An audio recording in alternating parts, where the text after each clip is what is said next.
ကျွန်တော်အိမ်ကပန်းအိုးကလွန်ခဲ့တဲ့နှစ်ပေါင်း2000ကျော်ကရှေးဟောင်းကဘာနဲ့ဆက်သွယ်နေလိမ့်မယ်လို့ဘသူကထင်မှလဲအဲ့ဒီပန်းအိုးတွေကိုဘာပဲပြစ်ထက်ရှေးဟောင်းခေတ်ကစစ်သူကြီးမလေးတယောက်ရဲ့ဘေးနားကိုအမြဲတမ်းရောက်သွားတတ်တာဒါပေမဲ့ကျွန်တော်ကတော့အစကဘာမှမသိခဲ့ပါဘူးပန်းအိုးထဲမှာတရေပူးနေတယ်ပဲထင်ပြီးစိတ်တိုနဲ့အပြည့်သိပ်လျှောက်ထဲတော့တာပဲပထမဆုံးအနေနဲ့ရေပိုက်ကိုယူပြီးပန်းအိုးထဲကိုရေတွေအတင်းထိုးထည့်လိုက်တယ်အဲ့ဒီအချိန်မှာတစ်နှစ်ကျော်ကြာမိုးခေါင်ရေရှားဖြစ်နေတဲ့နေဆက်ဒေတာမှာရုတ်တရက်မိုးတဲထန်စွာရွာသွန်းပြိုချသွားလိမ့်မယ်လို့ကျွန်တော်မသိခဲ့ဘူးပြီးတော့ရေခဲတက်တာထဲမှာ10နှစ်လောက်အေးခဲထားတဲ့အတင်စားဘူးခွန်အစားအစာတွေကိုပန်းအိုးထဲပစ်ထည့်လိုက်ပြန်တယ်အဲ့ဒါကငတ်မှုခေါင်းပါနေတဲ့ဒုက္ခတဲ့တိတ်နဲ့ချီကိုကယ်တင်လိုက်နိုင်လိမ့်မယ်လို့ဘသူကထင်ပါလဲပန်းအိုးထဲကိုဘာတွေထပ်ထည့်ရမလဲလို့စဉ်းစားနေတော့မှပဲပန်းအိုးထဲကနေကျေးဇူးတင်လွှာစာတစ်စောင်ရုတ်တရက်ထွက်လာတယ်ကျွန်ုပ်တို့ကိုရေနဲ့ရိတ်ခါတွေပေးသနာတော်မူတဲ့အတွက်နတ်မင်းကြီးကိုကျေးဇူးတင်ရှိပါတယ်ကျမကတော့မဟာချီနိုင်ငံတော်နင်ကုန်းနယ်စားမင်းရဲ့လက်အောက်ခံလူတက်မတော်ကစစ်သူကြီးရိုးရိုးရန်ဖြစ်ပါတယ်လက်ရှိမှာနယ်ဆက်ခံတပ်ကိုစောင့်ကြပ်နေတာပါအခုဆိုရင်လူတိုင်းစစ်တီ3သိန်းရဲ့ဝိုင်းရံပိတ်ဆို့ခြင်းကိုခံနေရပါတယ်ကျမတို့ရဲ့စစ်တီ2သိန်းဟာတိုက်ပွဲတွေကြောင့်အခုဆိုရင်2000ပဲကျန်ပါတော့တယ်ကြံကွင်းမျိုးဟာလည်းပြင်းထန်တဲ့မိုးခေါင်ရေရှားတံကိုခံနေရပြီးဘာကောက်ပဲတီးနှံမှမထွက်ပါဘူးမြို့ထဲမှာမူလကအရက်သား2သိန်း800ကနေအခုဆို8000ပဲကျန်ပါတော့တယ်ကြံကွင်းမြို့ကစစ်တီတွေနဲ့အရက်သားတွေကိုကယ်တင်ဖို့အတွက်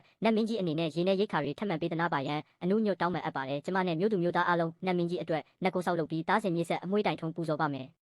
မဟာချီနိုင်ငံတော်ဆိုတာတမိုင်းစာအုပ်တွေထဲမှာမရှိပါဘူးဘာတွေဖြစ်နေတာလဲကျွန်တော်လဲစက်ကူနဲ့ဖောင်တိန်ကိုကောက်ကင်ပြီးပြန်စာရေးလိုက်တယ်ငါကနတ်ဖျားမဟုတ်ပါဘူးလင်းဖုံးလို့ခေါ်တဲ့တာမန်လူတယောက်ပါမင်းတို့ကြံကွမ်းမျိုးမှာရေနဲ့ရိတ်ခါပြက်လက်နေတယ်ဆိုတော့အခုလောလောဆယ်ဘာကိုအလိုအဆုံးလဲလူတသိန်းကိုငါတယောက်တည်းကျွေးမွေးဖို့ဆိုတာနည်းနည်းတော့ခက်ခဲပေမဲ့မင်းတို့ကိုကူညီဖို့ငါတတ်နိုင်ဆုံးစူးစမ်းပေးပါမယ်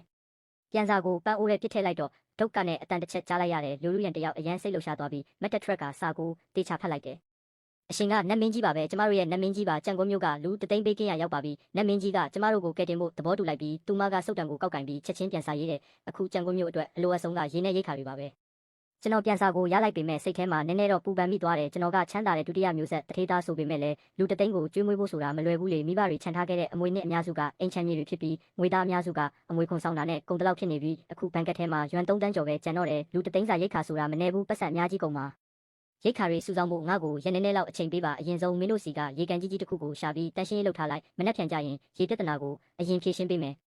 လူလူရန်စာကိုဖတ်ပြီးတာနဲ့မျက်ရည်တွေဝဲလာတော့တယ်မနှက်ဖြန်ကစပြီးရေရတော့မယ်အားလုံးပဲစစ်သူကြီးကနတ်မင်းကြီးစီမှာရေတောင်းတာအောင်မြင်ပြီးဟေ့ငါတို့တောက်ရရတော့မယ်ညီကိုတို့အသက်ရှင်ဖို့လမ်းစပေါ်ပြီးလူတွေကိုဆင်းရဲဒုက္ခကကယ်တင်ပေးတဲ့အတွက်နတ်မင်းကြီးကိုကျေးဇူးတင်ပါတယ်ရေကန်ကိုတွားရှင်းလင်းဖို့လူလွတ်လိုက်စမ်းဟုတ်ကဲ့ပါစစ်သူကြီးအဲ့ဒီအချိန်မှာပဲကျွန်တော်ကတော့ဖုန်းကိုကောက်ကင်ပြီးအွန်လိုင်းကနေအယူမှုဈေးဝယ်တော့တာပဲပေါက်စီ9တန်းကျက်တုံနဲ့ကိတ်မုံ9တန်းခောက်ဆွဲ6အတင်စားခောက်ဆွဲနဲ့အတီးရွက်6ဘူးအပြင်စံကီလို3သိန်းစီပီပါ100စားတက်တာ100မုံငင်းကျင်တက်တာ100နဲ့အသားမျိုးစုံကီလို9ရစီကိုမှာယူလိုက်တယ်စုစုပေါင်းယွမ်1.8တန်းကျော်ကုန်သွားတယ်ဒီရိတ်ခါတွေဆိုရင်လူ3သိန်းရဲ့20လောက်တောက်ခံနိုင်လိမ့်မယ်ဒါပေမဲ့ကျွန်တော်စုငွေထက်ဝက်ကျော်ကုန်သွားပြီလက်လို့စပယ်တုံးလိုက်ပြီလို့စိတ်တူနေတော့မှပဲပန်းအိုးထဲကနေရွှေတုံးတွေနဲ့ရှေးဟောင်းရတနာတွေဝေါ်ခနဲထွက်ကြလာတယ်ဟာငါချမ်းသာပြီအခုခေတ်ရွှေပေါက်ဈေးနဲ့တင်ဒီရွှေတွေကယွမ်တန်းချီတန်းနဲ့တကယ်လို့ရှေးဟောင်းပစ္စည်းအဖြစ်ရောင်းရင်တော့ဖြက်လို့တောင်ရမှာမဟုတ်ဘူးရိုးရိုးရန်ကတကယ်ကိုအလိုက်တိတာပဲအခုတော့ဒီရှေးဟောင်းလူတသိန်းကိုထောက်ပံ့ပေးရတာသဘောကျလာပြီလင်းဖုံးကရွှေတုံးတွေကိုတစ်တာကြီးနှလုံးရတနာတွေကိုတစ်တာကြီးတစ်လုံးနဲ့ထည့်လိုက်ပေမဲ့ကျမ်းပြင်ပေါ်မှာအများကြီးကျန်နေသေးတယ်အကုန်ထဲလို့တောင်မဆန့်ဘူးအများကြီးပဲမနှက်ဖြန်ရှေးဟောင်းပစ္စည်းဆိုင်သွားပြီးဒီစားကြခွက်တွေဘယ်လောက်ရမလဲသွားမေးကြည့်ရမယ်အခုကြံကွန်းမျိုးကလုံးဝဝိုင်းရံခံထားရတာရင်းနဲ့ရိတ်ခါပဲပေးနေရင်တော့တဖြည်းဖြည်းနဲ့တေးသွားကြမှာပဲသူတို့တိုက်ပွဲနိုင်ပြီးဝိုင်းရံမှုကိုဖောက်ထွက်နိုင်မဲ့နီလန်းကိုရှာပေးရမယ်အဲ့ဒါဆိုရင်တော့ပတ်စံအများကြီးကုန်ပါပဲစောစောစီးစီးမနက်ခင်းတစ်ခုမှာအားလုံးကပန်းအိုးထဲကနေရေထွက်လာမဲ့အချိန်ကိုစောင့်နေကြတယ်ဒါပေမဲ့ပထမဆုံးထွက်လာတာကတော့ရေမဟုတ်ပဲမရေမတွက်နိုင်တဲ့ပေါက်စီတွေဖြစ်နေတယ်ပူပူနွေးနွေးပေါက်စီတွေကမိုးရွာတယ်လို့တဖွဲဖွဲနဲ့ပန်းအိုးဝါကနေမရက်မနာဆက်တိုက်ထွက်ကြလာတာလူလူရန်လဲမနေနိုင်တော့ပဲတစ်ခုကိုကောက်ယူပြီးအားရပါရကြိုက်လိုက်တယ်အရန်မွေးပြီးနုဤနေတာပဲချိုလဲချိုတယ်ပြီးတော့သူမကအဲ့ဒီပေါက်စီတွေကိုတခြားစစ်သူကြီးတွေနဲ့စစ်တေတွေကိုဝေပေးလိုက်တယ်နက်ဖျားတွေစားတဲ့အစားအစာကတကယ်ကိုအရသာရှိတာပဲငါတို့လူသားတွေစားတာနဲ့မတူဘူးအရန်ကောင်းတာပဲအောက်စီတွေအကုန်ဝေပြီးပြီဆိုတော့ရေလာမဲ့အချိန်ရောက်ပြီမလားအားလုံးကရေအိုးတွေကိုအလှည့်ကျစီထားကြတယ်ဒါပေမဲ့ခဏနေတော့ပေါက်စီတွေပဲထပ်ပြီးပြုတ်ကျလာပြန်တယ်အားလုံးကဝတ်သားပေါက်စီပူပူနွေးနွေးမွေးမွေးလေးတွေစစ်တီတွေတတွေးတွေတီးကုန်ကြတယ်ဒါကအစပဲရှိသေးတာနောက်ထပ်ကိတ်မုံတွေအသားညက်မုံတွေတုံးတုံးနဲ့ဆက်တိုက်ကျလာပြန်တယ်လူလူရန်ကစစ်တီတယောက်ချင်းစီကိုအစားအစာတွေခွဲဝေပေးပြီးအိမ်ကိုယူသွားခိုင်းလိုက်တယ်စစ်သူကြီးဒါကစီကန်းနဲ့မညီပါဘူးအစားအစာကိုစစ်တပ်ကိုအရင်ပေးရမှာပါစစ်သူကြီးမနေ့ကကျွန်တော်တို့အိမ်ကိုအစားအစာဘူးတွေယူသွားပေးလို့မိမနဲ့ကလေးတွေစားလိုက်ရပါပြီဒီနေ့အတွက်လည်းအစားအစာတွေကြံသေးလို့ထပ်ယူသွားဖို့မလိုပါဘူးစစ်သူကြီးကျွန်တော်သားလေးမနေ့ကငတ်ပြီးတေလူနီးပါးဖြစ်နေတာနတ်မင်းကြီးရဲ့ရိတ်ခါတွေကြောင့်အသက်ဘေးကလွတ်သွားရတာပါဒီနေ့အစားအစာတွေကိုစစ်တပ်ကိုပဲအရင်ပေးလိုက်ပါအခုစစ်တီတွေကငတ်မွတ်ပြီးအပြက်နေလို့စိတ်သက်တွေကျနေကြတာဒီအစားအစာတွေကိုစစ်တပ်ထဲယူသွားရင်စစ်တီတွေရဲ့စိတ်သက်ကိုအများကြီးမြင့်တင်ပေးနိုင်ပါလိမ့်မယ်စစ်တီတွေအားလုံးညှင်းဆန်နေတာကိုမြင်တော့လူလူရန်ကပေါက်စီနဲ့မုံတွေကိုသူတို့ရဲ့ရင်ခွင်နဲ့အတင်းထိုးထည့်ပေးလိုက်တယ်ဒါတွေကိုမင်းတို့မိသားစုတွေစီယူသွားပေးလိုက်ပါကျန်တာတွေကိုပဲစစ်စခန်းစီတဲသွားမယ် စစ်တီအနှဲငယ်ကဝမ်းသာအားရနဲ့မုံတွေကိုရင်ခွင်နဲ့ဝက်လိုက်ကြတယ်ဒါတွေကဂျုံဖြူအစစ်နဲ့လှုပ်ထားတဲ့မုံတွေပဲငါတို့မိသားစုတွေသိရင်အရန်ပြောကြမှာအဲ့ဒီအချိန်မှာလင်းဖုံးကခြံနောက်ဖေးကရေတွင်းကိုတွားကြည့်တယ်ရေတွင်းရေကအရန်ကြည်လင်နေတာပဲသူတမင်တကာမြည်ကြည့်လိုက်တယ်အင်းတောင်ကျဆန်းရေလိုပဲအရသာရှိတယ်ဒီရေတွင်းကရေကိုတုံးပြီးလူတသိန်းကိုထောက်ပံ့ရင်ဘာပြဿနာမှမရှိနိုင်ဘူးသူကရေပိုက်ကိုရေတွင်းထဲချလိုက်ပြီးရေဆုပ်ဆက်နဲ့ချိတ်ကနောက်တစ်ဖက်ကိုပန်းအိုးထဲထည့်လိုက်တယ်ပြီးတော့ဆက်ကိုဖွင့်လိုက်တာနဲ့ရေတွေကပန်းအိုးထဲကိုအလုံးရင်းနဲ့စီးဝင်သွားတော့တယ်ရေရပြီဆိုရင်တော့ငါတို့စိုက်ပျိုးရေးလုပ်လို့ရပြီကောက်ပဲတီးနှံတွေစိုက်ပြီးမြို့သူမျိုးသားတွေအသက်ရှင်နိုင်ပြီးစစ်တီတွေနဲ့အရက်သားတွေကိုရေလာယူဖို့အကြောင်းကြားလိုက်စမ်းဟုတ်ကဲ့ပါစစ်သူကြီးမနေ့ကစစ်သူကြီးအိမ်တော်ကရေပေးတာအချိန်ဝက်ပဲရှိသေးတယ်ကျွန်တော်မိသားစုတငုံစီပဲတောက်လိုက်ရသေးတယ်အခုတကယ်ရေထက်ရပြီဆိုရင်တော့ငါတို့အားလုံးအသက်ရှင်ဖို့မျှော်လင့်ချက်ရှိသွားပြီဟုတ်ပါဗျာငါတို့တင်းမြစ်တွေတစ်ခေါက်တွေကိုပြုတ်စားလို့ရပြီကလေးချင်းလဲလှယ်စားရတဲ့အဖြစ်ဆိုးမျိုးကြုံရတော့မှာမဟုတ်ဘူးအဲ့ဒီအချိန်မှာပဲလင်းဖုံးကရှေးဟောင်းပစ္စည်းဆိုင်လေးတစ်ခုကိုရောက်သွားတယ်ဒီမှာရှေးဟောင်းပစ္စည်းတွေဝယ်လားခင်ဗျာပစ္စည်းကဘယ်မှာလဲပြပါဦးလင်းဖုံးကတစ်တာအသေးလေးတစ်ခုကိုအဖိုးကြီးရှေ့တိုးပေးလိုက်တယ်အဖိုးကြီးကဖြစ်ပေါ်တစ်တာကိုမြင်တော့အမလို့အမရဖြစ်သွားပေမဲ့တစ်တာကိုဖွင့်ပြီးကြောက်မြတ်ရတနာတွေစီချဲထားတဲ့ရွှေစက်ကြခွက်သုံးလုံးကိုမြင်လိုက်ရတဲ့အခါမှာတော့မျက်လုံးတွေပြူးသွားတော့တယ်သူကတုံတုံရင်ရင်နဲ့စက်ကြခွက်ကိုကင်ပြီးအောက်ခြေကိုစစ်ဆေးတယ်ငကားရုပ်ပုံတွေကိုတေချာကြည့်တယ်ပြီးတော့ရွှေနဲ့ကြောက်မြတ်ရတနာရည်သွေးကိုစစ်ဆေးပြီးအရန်စိတ်လှုပ်ရှားသွားတယ်ဒါကလွန်ခဲ့တဲ့နှစ်ပေါင်း2000ကျော်ကပစ္စည်းပဲတကယ်ရတနာပဲဘယ်ပြတိုင်းမှာဒီလိုခေတ်ကပစ္စည်းမျိုးမရှိဘူးစက်ကြခွက်တွေကိုတူးဖော်ရမိဘူးပေမဲ့အားလုံးကကြေးညိုကြွေဒါမှမဟုတ်တန်းနဲ့လှုပ်ထားတာဒါကရွှေနဲ့လှုပ်ထားတဲ့အနုစိတ်ဆုံးလက်ရပဲနေဦးအောက်ခြေမှာစာတန်းပါလာမဟာချီနန်းတွင်တုံးတာတဲ့အဖိုးကြီးကထိုင်ရာကနေဝမ်းသာအားရထွက်တယ်မဟာချီနိုင်ငံတော်ကတကယ်ပဲတရှိခဲ့တာပဲတရားဝင်သမိုင်းမှာမှတ်တမ်းမရှိပေမဲ့ရန်ဖန်ရန်ခါတော့ကြားဘူးတယ်မဟာချီနိုင်ငံကအနှစ်90ပဲတရှိခဲ့တာလင်းဖုံးရင်ထိတ်သွားတယ်အနှစ်90ပဲလားဒါဆိုလူလူရန်ကနောက်ဆုံးမှတေးသွားခဲ့တာပေါ့အဲ့ဒီလူတသိန်းနဲ့တိုက်ပွဲမှာတေးကုန်ကြတာပေါ့သူကအဖိုးကြီးကိုချက်ချင်းမေးလိုက်တယ်ဒီစက်ကြခွက်ကဘယ်လောက်တန်လဲခင်ဗျာအဖိုးကြီးကလက်ညှိုးနှစ်ချောင်းထောင်ပြတယ်ရွမ်2တန်းလားတန်း20လားတန်း200အဖိုးကြီးကပြုံးပြီးခေါင်းညိတ်တယ်တန်း200ဆိုတာအနှိမ့်ဆုံးခံမှန်းကြည့်ပဲမဟာချီနိုင်ငံရဲ့ရှေးဟောင်းပစ္စည်းကဒီနိုင်ငံမှာတစ်ခါမှမပေါ်ဘူးသေးဘူးအပြင်သမိုင်းမှတ်တမ်းတွေရဒီနိုင်ငံကတဘာဝဘေးအန္တရာယ်တွေစစ်ပွဲတွေနဲ့ပြည်တွင်းစစ်တွေကြောင့်ပျက်စီးသွားခဲ့တာမဟာချီနိုင်ငံမှာကြော်ကြားတဲ့စစ်သူကြီးဟာချွေပင်းလိုတော်တဲ့စစ်သူကြီးမလေးတယောက်ရှိခဲ့ဘူးတဲ့အပြင်သမိုင်းမှာမဟာချီနိုင်ငံကိုမကောင်းတဲ့အချက်တွေနဲ့ပဲဖော်ပြထားပေမဲ့ဒီစစ်သူကြီးမလေးကိုတော့ကောင်းကင်ကဆင်းသက်လာတဲ့ငကားပြတန်တကောင်လိုကောင်းမွန်စွာဖော်ပြထားကြတယ်အဲ့ဒီစစ်သူကြီးရဲ့နာမည်ကဘယ်သူလဲလူလူရန်နဲ့သူမကအသက်20မှာပွဲတစ်စိတ်ရပြီးစစ်သူကြီးဖြစ်လာခဲ့တာနင်ကွန်းနယ်စားမင်းအဖြစ်သူကောင်းပြုခံရပြီးအသက်22နှစ်မှာတင်ကွယ်လွန်သွားခဲ့တာသူမတည်ဆုံးပြီးတိတ်မကြခင်မှာပဲမဟာချီနိုင်ငံတော်ကြီးပြတ်သုံးသွားခဲ့တယ်လင်းဖုံးရဲ့ဖုန်းကကော်ဖီစပွဲပေါ်ကိုဂျိန်းကနဲ့ပြုတ်ကျသွားပြီးသူစွန့်သွားတော့တယ်နင်ကွန်းနယ်စားမင်းကငါ့ကိုနတ်မင်းကြီးလို့ခေါ်ပြီးစာရီအပြန်လန်ရေးနေတာငါ့ကိုရွှေတွေပေးတာလူယူရန်ပေါ့ညီငယ်လေးမင်းဒါကိုရောင်းမလားစက်စာခွက်တွေကအမြဲတမ်းအတွဲလိုက်ရှိတတ်တာတကယ်လို့အတွဲလိုက်အပြည့်စုံရှိရင်ရွမ်တန်း900အထိငါပေးနိုင်တယ်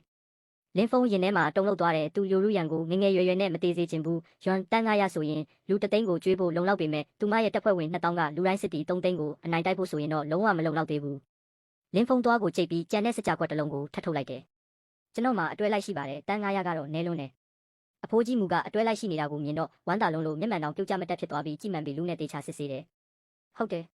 ကွက်တီပဲဒါကအကောင့်ဘက်ကတိအတိုင်းကြံနေတဲ့စကြခွက်အတွဲပဲမင်းဘယ်လောက်လိုချင်လဲကျွန်တော်ငွေသားပဲလိုချင်တယ်အမြင့်ဆုံးဈေးပေးရမယ်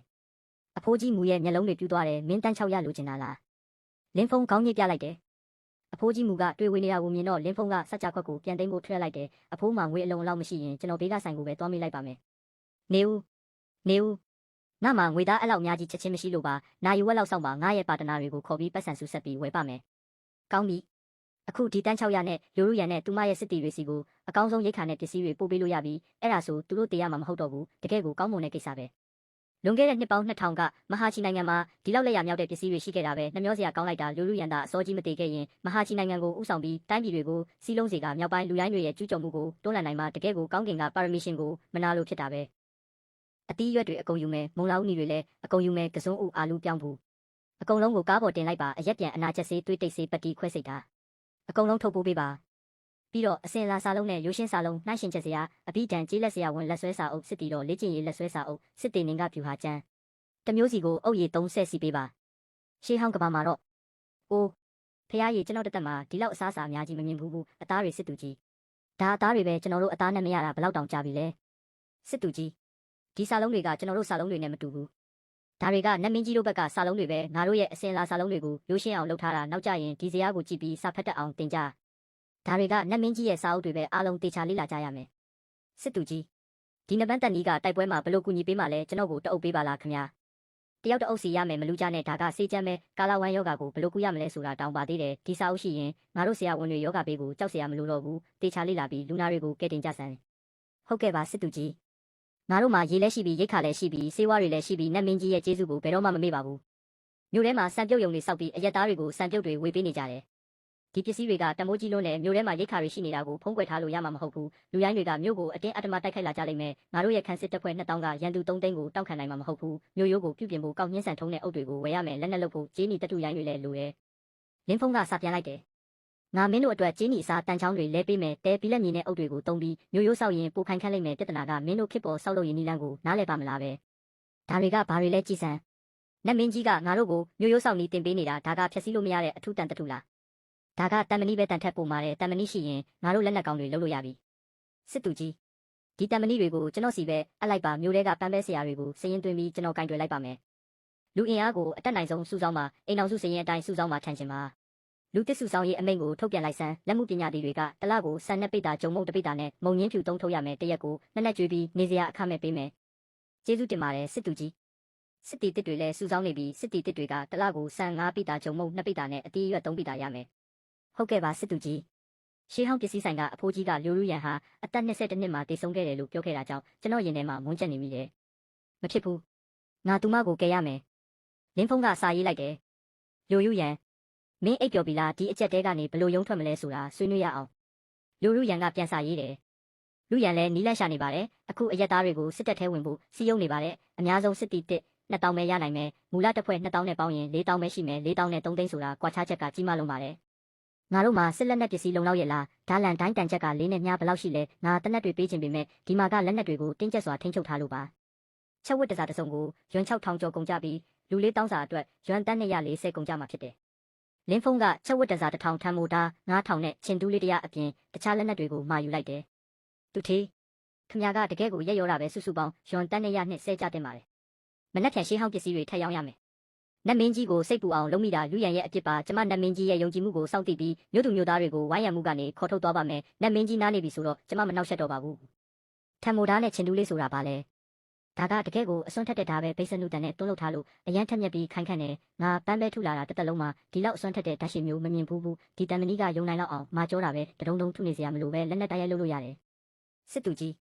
ဒီချက်ဝတ်တစားကအရန်မာတာပဲဓာတ်နဲ့ခုတ်ရင်တော့အစရာတော့မကြံဘူးတကယ်လို့ကျွန်တော်တို့မှာဒီလိုချက်ဝတ်တစားဝတ်ပြီးထံမိုးသားကိုကင်ထားတဲ့စစ်တီတသိန်းရှိရင်လူရိုင်းတွေတင်မကပဲတခြား6နိုင်ငံလုံးကိုပါအနိုင်တိုက်လို့ရတယ်စစ်သူကြီး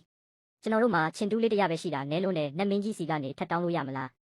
းမင်းတို့ကတောင်းဖို့ပဲတိတာကိုစံတွေပဲဖြစ်ဖြစ်ဒူးလေးတွေပဲဖြစ်ဖြစ်နတ်မင်းကြီးကအပြင်မှာပတ်စံများကြီးပေးပြီးဝဲရတာမြို့တစ်မြို့လုံးမှာလူတသိန်းရှိတာနတ်မင်းကြီးတရက်ကိုပတ်စံဘယ်လောက်သုံးနေရလဲမင်းတို့သိလားအဲ့ဒီအချိန်မှာဒဏ်ရာအပြင်းထန်ရထားတဲ့လူတစ်ယောက်ရောက်လာတယ်မင်းကဘသူလဲဘာလို့ဒီလောက်ဒဏ်ရာတွေရလာတာလဲကျွန်တော်နာမည်ရိုစကားအပါလွန်ခဲ့တဲ့3ရက်ကစစ်သူကြီးအိမ်တော်ကကြီးစပားကြီးကိုဖွင့်လိုက်တဲ့အချိန်မှာကြောက်ယူချိုင်ကမြို့ထဲမှာရိတ်ခါတွေရှိနေတဲ့တဲ့တင်ကိုပေါက်ကြားအောင်လှုပ်ချင်နေတာသူကကျွန်တော်တို့ကိုလှုပ်ဝက်ဥမင်လိုင်ကောင်းရဲ့ဒီနေရာကိုပြောဖို့အတင်းအဓမ္မနှိပ်စက်ခဲ့တဲ့လူရိုင်းတွေရိတ်ခါတွေကိုလူရက်မှာဆိုလို့ကျွန်တော်တို့လှုပ်ဝက်ထားခဲ့ကြတာဘာမှမပြောခဲ့လို့ကျွန်တော်တို့2ရက်နဲ့2ညလုံးနှိပ်စက်ခံခဲ့ရတဲ့ဝေကွန်းကတော့မတောက်ခံနိုင်တော့ဘူးချန်ချီသူ့ကိုချက်ချင်းသွားဖမ်းဆန်းတယ်စစ်သူကြီးကြောက်ယူချိုင်ကလှုပ်ဝက်လမ်းကြောင်းဘယ်မှာလဲဆိုတာတီးသွားပြီးကြံကွမ်းတောင်ပိုင်းတောင်ကိုမြန်သွားရင်အမိလိုက်နိုင်ဦးမလားမသိဘူးသူအသက်ရှူနေသေးတယ်ဆေးစရာစုပ်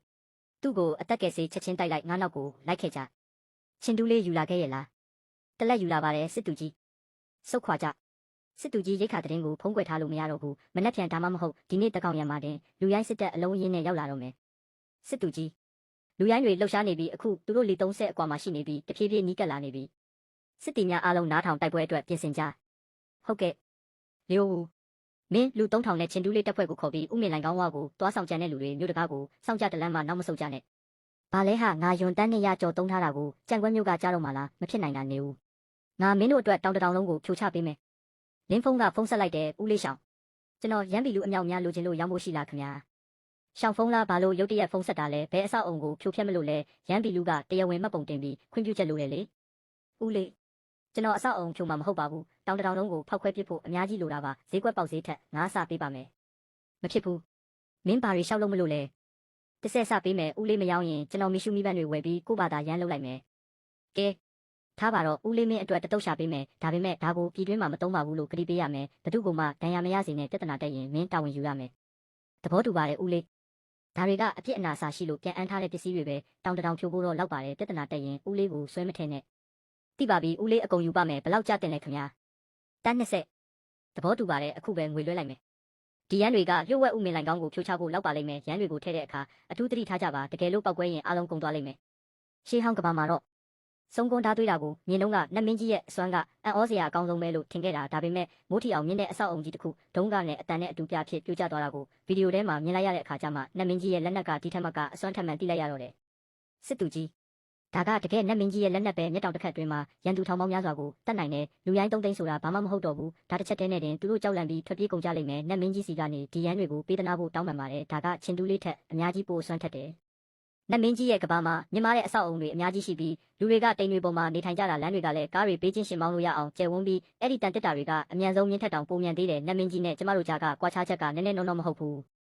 းဆုတ်ငါနဲ့အတူဥမင်လိုင်ကောင်းဝကိုလိုက်ခဲ့ကျန်တဲ့လူတွေမျိုးတကားကိုစောင့်ရောက်ပြီးဥမင်လိုင်ကောင်းအပြင်ဘက်တွင်လူတိုင်းစစ်တပ်ရောက်ရှိနေသည်စစ်သူကြီးရိုကမြို့ထဲမှာရေနဲ့ရိတ်ခါတွေရှိနေပြီးကြံကွန်းခံတက်ကိုတိမ့်ပိုက်နိုင်ရင်ကျွန်တော်ကမိုးဘေးရဲ့ဘရင်အစ်စ်ဖြစ်ပြီးအားလုံးဝတ်လိုက်ကြဆန်ဒုံဂျိန်းဟပ်ပြင်းထန်သောပောက်ကွဲတန်ကြီးထွက်ပေါ်လာသည်မကောင်းတော့ဘူးတခင်လေးငလင်လှုပ်လို့ဥမင်လိုင်ကောင်းပြိုကျသွားပြီလူ1000အထဲကိုတိုးဝင်သွားတာ8000လောက်ကနေရာမှာတင်မြေပိတေကုန်ပြီးကျန်တဲ့လူတွေလည်းဒဏ်ရာအပြင်းထန်ရကုန်ပြီးစစ်တပ်တစ်ခုလုံးပျက်စီးသွားပြီလူယူရန်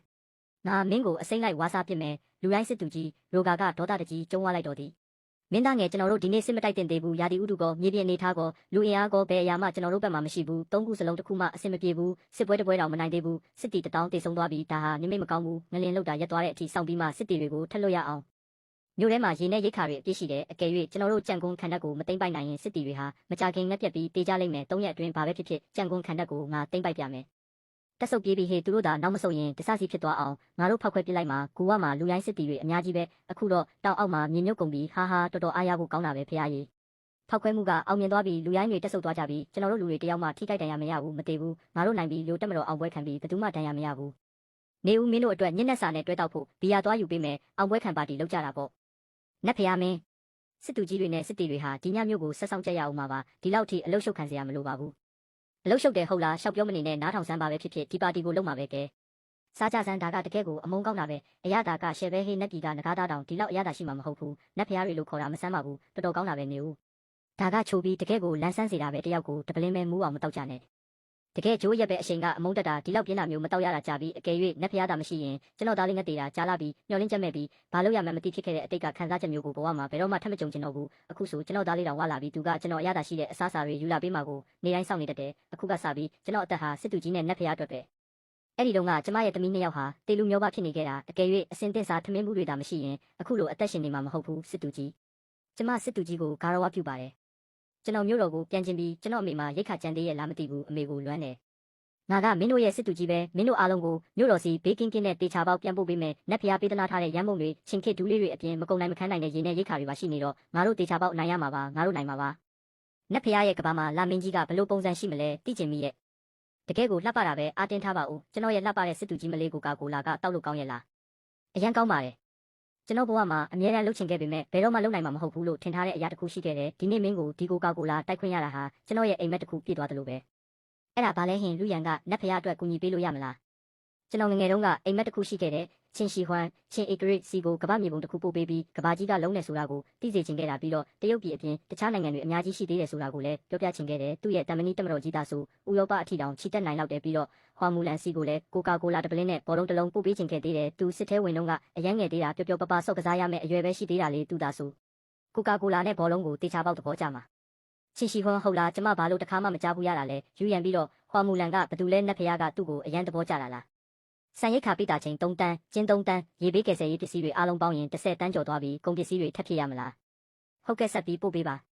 စကားမဆက်အချုပ်ဆက်တွေကလိုချင်သေးလားခြေနှင်းမျိုးစားတစ်လုံးကိုရွံတရပဲအပုံဒါဇင်ဝက်လောက်ပါအလကားထည့်ပေးမယ်အားလုံးပေါင်းရွံ2000ကျတင်မယ်အားလုံးကိုဒီကိုပို့ပေးပါအပုံငွေကတော့ရှင်တို့ပင်မရကျိုးနဲ့အောင်ပေးတဲ့လောက်အားကပါပထမကားကတန်60တင်ထားတယ်ဒုတိယကားက55တန်ကား30စီးဆိုတော့စုစုပေါင်း350တန်ကျွန်တော်တို့စီမှာဖျဲသီးပိတာချင်းရာကနန်းလောက်ကြံသေးတယ်မက်မွန်တီစီတီဟင်းသီးဟင်းရွက်တွေလူလူရန်ဖျဲသီးတွေရောက်ပြီးဟေးတောင်းလို့တောင်ပုံနေပြီးအရင်ကဆိုလူတွေကညစာစားရင်တစ်စိတ်ပဲစားရတာအခုတော့အနက်တိုင်းတစ်စိတ်စီစားလို့ရပြီးအားလုံးကုန်အောင်စားဖို့ရက်ပေါင်းများစွာကြာအောင်မယ်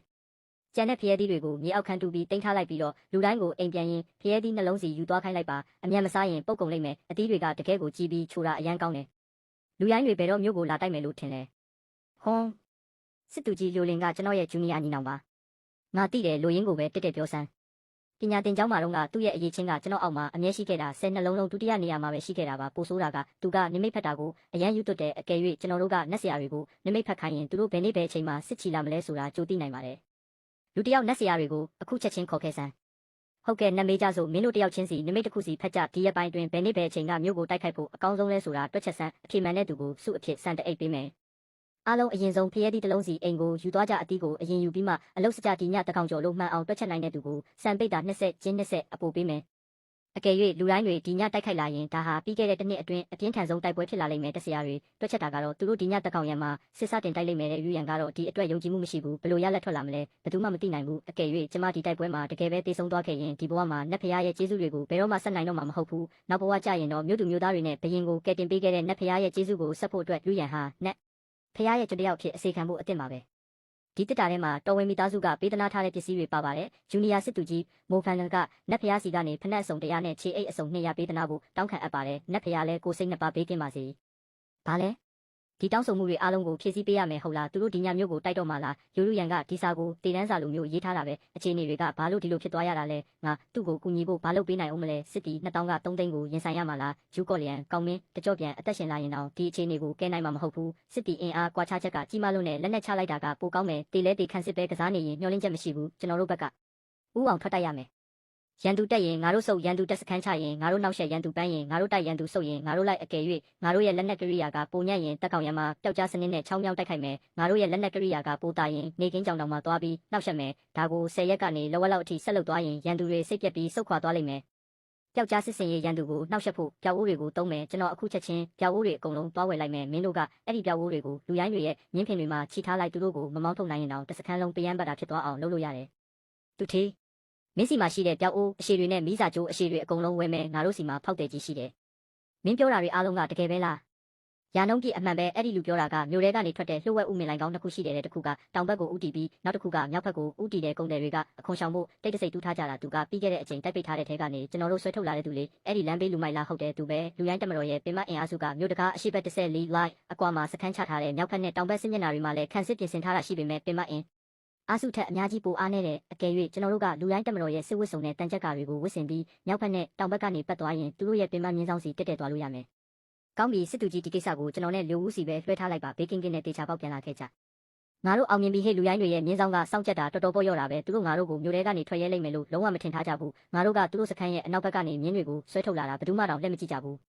းစစ်သူကြီးနတ်ဖျားစီကရတဲ့အဲ့ဒီပျောက်ကြားစစ်ဖြူဟာကလူရိုင်းတွေအပေါ်တကယ်ထိရောက်တာပဲသူတို့ကဘိုက်ဝါရင်ရှောက်သွားပြီးတယောက်နဲ့တယောက်နှစ်ပန်းလုံးနေကြတာစစ်ရေးလေ့ကျင့်မှုလုံးဝမလုပ်ဘူးစီကံမရှိလိုက်တာလွန်ရောပဲအဲ့ဒီလိုလူမိုက်တက်စုလေးတွေကငါတို့ကိုတစ်နှစ်လုံးလုံးဝိုင်းထားခဲ့တယ်ဆိုတာတွေးမိရင်တကယ်ကိုအရှက်ရစရာပဲကောင်းပြီသူတို့ရှုပ်ချက်ခတ်နေတဲ့အခွင့်အရေးကိုအသုံးချရမယ်သူတို့အားနည်းဆုံးအချိန်မှာအပြင်းထန်တိုက်ခိုက်ကြမယ်ငါတို့ဒီညတက်ကောင်ရံမှာပျောက်ကြားစစ်စင်ရေးကိုစတင်မယ်ပျောက်ဝိုးတွေကိုမြင်းဖင်တွေမှာချီထားလိုက်မိညိလိုက်တာနဲ့တပြိုင်နက်ပောက်ကွဲလိုက်မယ်လူတိုင်းစခန်းတစ်ခုလုံးပြောင်းဆန်သွားအောင်လုပ်ပြမယ်သူတို့ဒီညကိုအသက်ကိုကယ်ဖို့ပဲအလုပ်ရှုပ်နေပြီးမြို့ကိုတိုက်ဖို့အချိန်ရှိမှာမဟုတ်တော့ဘူးလျိုခွေနဲ့လျိုဦးတို့မျိုးတဲကိုဘေးကင်းကင်းနဲ့ပြန်ရောက်လာကြပြီးအင်တာနက်အသုံးပြုသူတွေ netizens ညဝေပေးတဲ့နီလန်းတွေကတကယ်ပဲအသုံးဝင်တာပဲရိုးရိုးရန်တခန်းရက်ဖြတ်ကျော်နိုင်ခဲ့ပြီးအခုမှပဲငါရဲ့စိုးရိမ်မှုတွေကိုချပြစ်နိုင်တော့တယ်မဟာချီခစ်ကတောင်းရုပ်ပါဖိနစ်ညီတဲ့ပကံပြအပြင်ဘက်မှာဖိနစ်အမီပုံစံတွေဝန်းရံထားပြီးအတွင်းဘက်မှာဖိနစ်တရဘူးပုံစံတွေနဲ့အလှဆင်ထားတယ်ငွေပြားပါလေးတွေနဲ့မုံမှန်ထားပြီးအနောက်ဘက်မှာမဟာချီဧကရရဲ့လက်ဆောင်လိုကပေးထုတ်ထားတယ်မဟာချီခစ်ရဲ့အလှပဆိုင်ရာအာယုံခံစားမှုနဲ့မြေတဲ့တက်ပညာကနောက်ပိုင်းခေတ်တွေထက်အနည်းဆုံးရာစုနှစ်အနည်းငယ်လောက်စောနေခဲ့တာဈေးနှုန်းသာပြောပါမစ္စတာလင်ကျွန်တော်တိုက်ရိုက်ဝယ်ပါမယ်ပြီးခဲ့တဲ့အချိန်ကျွန်တော်ဝယ်ခဲ့တဲ့ YO နှလုံးကလမ်းမှာအသိခံလိုက်ရလို့ပြတိုက်ကိုပြသဖို့ခေါ်သွားကြတယ်အခုကျွန်တော်ရဲ့စုဆောင်းမှုထဲမှာမဟာချီခစ်ကရှင်းဟောင်းပစ္စည်းတစ်ခုမှမကျန်တော့ဘူးမင်းအခုဘယ်မှာလဲငါကိုယ်တိုင်လာခဲ့မယ်လာခဲ့စရာမလိုပါဘူးဆရာကြီးမှုကျွန်တော်တခုလောက်မေးချင်လို့ပါတရားဝင်မဟုတ်တဲ့တမိုင်းမှတ်တမ်းတွေထဲမှာလူလူရန်ဘယ်နှစ်မှာတည်ဆုံးခဲ့တယ်ဆိုတာရေးထားတာရှိလားသူဘယ်လိုတည်ဆုံးခဲ့တာလဲတရားဝင်မဟုတ်တဲ့တမိုင်းမှာတော့အတိအကျနှစ်ကိုမှတ်တမ်းမတင်ထားဘူးသူတည်ဆုံးချိန်မှာအသက်22နှစ်ပဲရှိသေးတယ်လို့ပဲဖော်ပြထားတယ်အသက်22နှစ်ဟုတ်လားဒါဆိုဒီနှစ်ပေါ့သူဘယ်လိုတည်တာလဲအငတ်ဘေးနဲ့တည်တာလားဒါမှမဟုတ်လူရိုင်းတွေတက်တာလားလူရိုင်းတွေမြို့ကိုဝိုင်းထားတဲ့အချိန်လူတက်မတော်ကတေလဲတေခုခံခဲ့ကြတာစစ်တီနှစ်သိန်းကနေနောက်ဆုံးမှာထောင်ကနန်းနဲ့ငယ်ပဲကျွန်တော်တဲ့အထိတိုက်ခဲ့ကြတာနောက်ဆုံးတိုက်ပွဲမှာလူရိုင်းတွေချီနိုင်ငံနဲ့ချူနိုင်ငံတို့ပူးပေါင်းပြီးမြို့ကိုဖောက်ထွင်းနိုင်ခဲ့ကြတယ်လူလူရန်ဟာချီနိုင်ငံစစ်တီတွေရဲ့ဝိုင်းရံမှုကိုခံရပြီးနေရာမှာအသက်ခံခဲ့ရတယ်သူ့ရဲ့ရုပ်လောင်းတောင်တဆစီဖျက်ဆီးခံခဲ့ရတာကျွန်တော်တငယ်ချင်းအချို့နဲ့ဒီအကြောင်းပြောဖြစ်သေးတယ်အကယ်၍သူသာစောစောမတည်ခဲ့ရင်မဟာချီနိုင်ငံဟာမဟာမိတ်သုံးဖွဲ့ရဲ့တိမ့်ပိုက်မှုကိုခံရမှာမဟုတ်ဘူးအဲ့ဒီခေတ်ကမဟာချီရဲ့ယဉ်ကျေးမှုနဲ့အမှုပညာကနောက်ပိုင်းခေတ်တွေထက်အများကြီးပိုမိုထွန်းကားခဲ့တာတကယ်ကိုနှမျောဖို့ကောင်းပါတယ်ဒီပကံပြအတွက်ရွမ်တန်း900ပေးရင်ကောမင်းသဘောတူရင်အခုချက်ချင်းငွေလွှဲပေးမယ်အဆင်ပြေရဲ့လား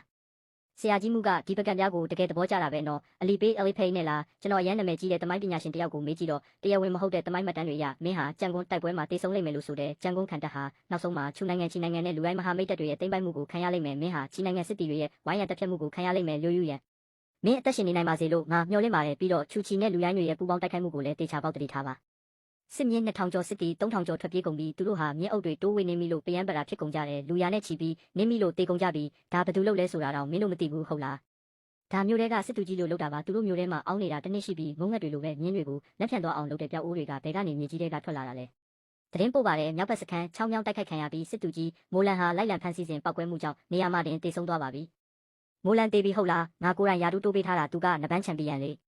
ေသတင်းပို့ပါတယ်တောင်ဘက်စခန်းလဲချောင်းမြောင်းတိုက်ခိုက်ခံရပါတယ်စစ်တဲတွေကိုမိရှုဖျက်ဆီးပြီးမြင်းတွေအကုန်လုံးလမ်းဖြန့်ထွက်ပြေးကုန်ပါပြီဒုတိယစစ်သူကြီးအချို့လဲစစ်တဲလိုက်ကကိုလှန်လိုက်တာနဲ့တပြိုင်နက်ဒူးလေးတွေနဲ့ပြစ်တက်ခံလိုက်ရပါတယ်တက်မတော်တစ်ခုလုံးတန်ချက်ကဝစ်ပြီးမြောက်ဖက်နဲ့တောင်ဘက်စခန်းတွေကိုတွားရောက်ကူညီကြပျောက်ကြားစစ်စင်ရေးတရားဝင်စတင်ပြီးငါတို့လုံနိုင်ခဲ့ပြီးစစ်သူကြီးငါတို့နိုင်ပြီးမင်းကိုစိတ်ပြတ်အောင်မလုပ်ခဲ့ဘူးကျွန်တော်ကိုယ်တိုင်ရန်သူ300ကိုတက်ခဲ့တာအကောင်300တီလောက်အားရစရာကောင်းတာမကြုံရတာကြပြီးပျောက်ကြားစစ်ရဲ့ပထမဆုံးတိုက်ပွဲဟာလုံးဝအုပ်တုံအောင်မြင်သွားပြီးတကယ်အောင်ပွဲကြီးပဲငါတို့လူရိုင်း4000ကိုအပြက်ရှင်းပစ်လိုက်နိုင်ပြီးလူရိုင်းစစ်ကဲကြီးလဲမြင်းပေါ်ကနေလွှင့်စင်သွားပြီးအသက်ရှင်လားတေးလားမသိရသေးဘူးပျောက်အိုးတွေနဲ့ပောက်ကွဲစေတတ်တဲ့ပစ္စည်းတွေကတကယ်ကိုအစွမ်းပြသွားတာကျွန်တော်နတ်ဖျားစီကိုအချိန်ချင်းဆူတောင်းခဲ့တာပောက်ကွဲစေတတ်တဲ့ပစ္စည်းတွေကတိုက်ပွဲကိုအနိုင်ရစေခဲ့တာငါတို့ရန်သူတက်4000ကိုတစ်ချက်1000ကိုအပြက်ရှင်းပစ်လိုက်နိုင်ပြီးလူရိုင်းစစ်ကဲကြီးလဲမြင်းပေါ်ကနေလွှင့်စင်သွားပြီးအသက်ရှင်လားတေးလားမသိရသေးဘူးပျောက်အိုးတွေနဲ့ပောက်ကွဲစေတတ်တဲ့ပစ္စည်းတွေကတကယ်ကိုအစွမ်းပြသွားတာကျွန်တော်နတ်ဖျားစီကိုအချိန်ချင်းဆူတောင်းခဲ့တာပောက်ကွဲစေတတ်တဲ့ပစ္စည်းတွေကတိုက်ပွဲကိုအနိုင်ရစေခဲ့တာငါတို့ရန်သူတက်4000ကိုတစ်ချက်ထဲနဲ့အပြက်ရှင်းလိုက်တာဟာဟာဟာမျိုးတက်မတော်လုံနိုင်မှာကိုငါတိပြီးသားညီနောင်တွေနဲ့အတူအောင်ပွဲခံဖို့အတွက်မောက်ထိုင်မောက်လေးနဲ့ဦးလျံရဲ့ကိုဝင်ကြီးအရက်တွေကိုထုတ်ခဲ့ကြစမ်းဂုံယူပါတယ်လူလူရန်တာတွေကငါဝက်ပြီးတင်ထားတဲ့ရတနာတွေပဲဒါတွေကအရက်ပြင်းတွေမို့လို့အများကြီးမတောက်နဲ့ဦးသူတို့ကမင်းတေလိမ့်မယ်လို့ပြောကြပေမဲ့အခုတော့မင်းသမိုင်းကိုပြောင်းလဲပစ်လိုက်ပြီးလူတိုင်း4000ကိုဘုံခွဲပစ်လိုက်ပြီးရန်သူစစ်ကဲကိုပါဒုက္ခိတဖြစ်အောင်လုပ်လိုက်ပြီးမျိုးတက်မတော်ရဲ့စိတ်ဓာတ်ဟာအမြင့်ဆုံးကိုရောက်နေပြီးငါမင်းကိုလက်နက်ကိရိယာနဲ့ရိတ်ခါတွေအလုံးလောက်ပေးနိုင်တဲ့၍ဒီကောက်ချစ်တဲ့သမိုင်းကိုငါအကုန်ပြောင်းလဲပစ်မယ်ပထမအတုပ်ကြီးကအင်ကြီးအစုံ9000စစ်သုံးဦးထုတ်9000စစ်သုံးဖက်နဲ့9000ဒုတိယအတုပ်စစ်သုံးအစင်တင်စားဘီစကစ်အလိုလျောက်အပူပေးစနစ်ပါတဲ့အစားအစာဗီတာမင်ဆေးပြားပရိဇီဝဆေး antibiotics သွေးတိတ်ဆေးမှုခွဲစိတ်ကုသရေးကိရိယာများတတိယအတုပ် drones ဟုတ်တယ် drone တွေဟာသူတို့စီ drone အချို့ပို့ပေးလိုက်အသုံးပြုပုံလမ်းညွှန်စာအုပ်ပါထည့်ပေးလိုက်ရန်သူစခန်းတွေကိုကင်းထောက်ခိုင်းလိုက်စတုထအတုပ်ခစ်တစ်စစ်ဖြူဟာလမ်းညွှန်အပြည့်အစုံအထူးစစ်စင်ရေးလက်ဆွဲစာအုပ်မြို့ပြလမ်းမတိုက်ပွဲလမ်းညွှန်ပတ်စံဟုတ်လားအခုငါမှာသုံးလို့မကုန်နိုင်အောင်ပတ်စံတွေအများကြီးရှိတယ်စစ်တူကြီးလူတိုင်း3သိန်းတဲကနေအခု3သိန်းခွဲပဲကျန်တော့တယ်ရော့ကတော့ဒုက္ခိတဖြစ်သွားပြီးသူ့ရဲ့အကိုကြီးကစစ်စင်ရေးကိုကိုယ်တိုင်ဥဆောင်ဖို့ရောက်လာတယ်အခုငါတို့မှာအထူးစစ်တီ9000တန်ချက်က3000မူတာမုံနဲ့1000ချင်းတူးလေး900အပြင်ပောက်ကွဲစေတတ်တဲ့ပစ္စည်းတွေနဲ့ပြောင်းဝိုးတွေလည်းရှိတယ် drone တွေအဲ့ဒီအရာကတကယ်ကိုအသုံးဝင်လွန်းတဲ့လူရိုင်းတွေဘယ်မှာစခန်းချလဲသူတို့ရဲ့တက်တွေကိုဘယ်လိုဖြန့်ချက်ထားလဲဆိုတာငါတို့အကုန်လုံးကိုရှင်းရှင်းလင်းလင်းမြင်ရတယ်ပြီးတော့နတ်ဖျားစီကပို့ပေးတဲ့စစ်ဖြူဟာလက်ဆွဲစာအုပ်လည်းရှိသေးတယ်ပြီးခဲ့တဲ့3လအတွင်းငါတို့ပျောက်ကြားစစ်ဖြူဟာကိုတကယ်ကိုကျွမ်းကျင်သွားခဲ့ပြီးလူရိုင်းတွေဟာအမြဲတမ်းနှောက်ယှက်ခံနေရလို့ညဘက်ဆိုလုံးဝအိတ်မပျော်ကြဘူးနေကင်းဘက်ဆိုရင်လည်းကောင်းကောင်းတော့မစားရဲကြဘူးစစ်တူကြီးကင်းထောက်စီကသတင်းပို့ချက်ရောက်လာပါတယ်လူရိုင်းတွေချူနိုင်ငံနဲ့ချီနိုင်ငံတို့ဟာတကယ်ပဲတိတ်တဆိတ်ဆက်သွယ်နေကြပါတယ်သူတို့သုံးပွင့်ဆိုင်မဟာမိတ်ဖွဲ့ကျင်နေကြတာပါနတ်ဖျားကငါ့ကိုဒါနဲ့ပတ်သက်ပြီးကြိုတင်တတိပေးထားပြီးသားအကယ်၍သူတို့ကအင်အားချင်းပူးပေါင်းခြင်းနဲ့ဆိုရင်ဥအောင်တိုက်ခိုက်ခြင်းရဲ့အရာတာကိုမြည်ဆန်းခိုင်းလိုက်တာပေါ့အမိတ်ပေးလိုက်စမ်းဒီညတက်ကောင်ရံမှာတက်ဖွဲ့အားလုံးတိုက်စမ်းဟုတ်ကဲ့ပါစစ်တူကြီးလူရိုင်းတက်သိန်းခွဲတဲ့က8000ကိုရှင်းလင်းနိုင်ခဲ့ပြီး9000ကိုတုံမှန်အဖြစ်ဖမ်းဆီးရမိပါတယ်2000ကတော့ထွက်ပြေးလွတ်မြောက်သွားပါတယ်သူတို့ရဲ့စစ်တေနာပတိချုပ်ဟာပောက်ကွဲမှုအတွင်းတေဆုံးသွားပြီးဒုတိယစစ်တေနာပတိကတော့လက်နက်ချလိုက်ပါပြီချူနိုင်ငံနဲ့ချီနိုင်ငံရဲ့မဟာမိတ်တပ်တွေကဘယ်မှာလ